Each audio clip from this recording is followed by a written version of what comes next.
Isn't it obvious that Netanyahu won't stop his genocide against the Palestinians until he controls all of Gaza and the West Bank?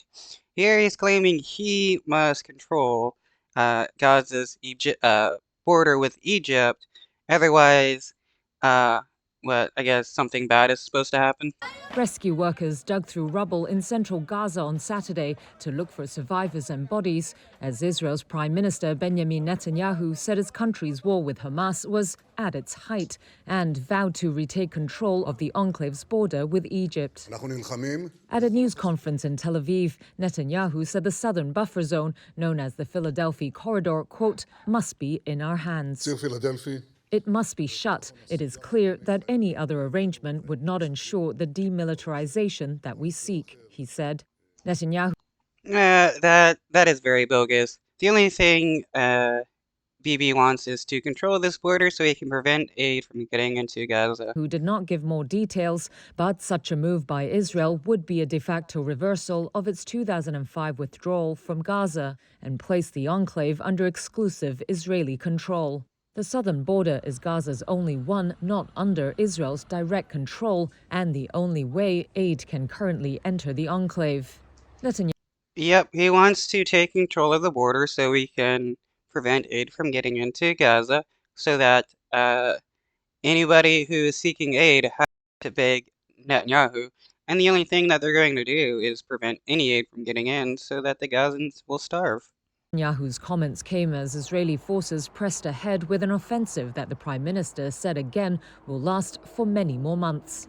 Footage released by the Palestine Red Crescent Society was said to show its workers rescuing injured residents at the Nusayrat refugee camp on Saturday. Reuters was not able to independently verify the video's location or date.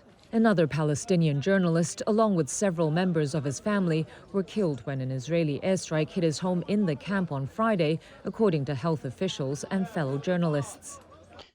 So I guess Israel has the right to defend itself against journalists living in refugee camps.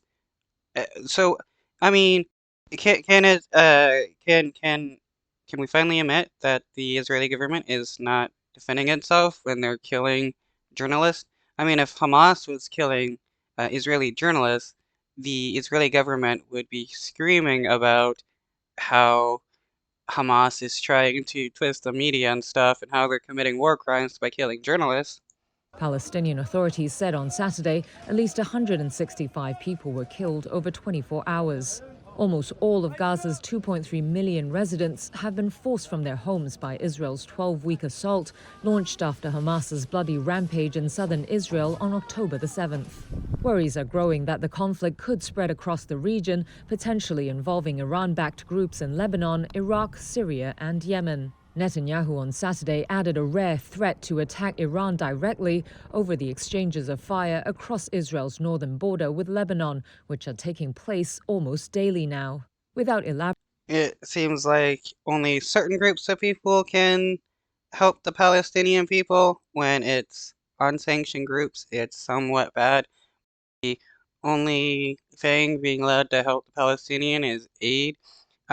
When Russia invaded Ukraine, people sent in troops to help the Ukrainian people fight back. Why aren't troops being sent to Palestine so that they can help fight against the Israeli genocide? He said, if Hezbollah expands the warfare, it will suffer blows that it has not dreamed of, and so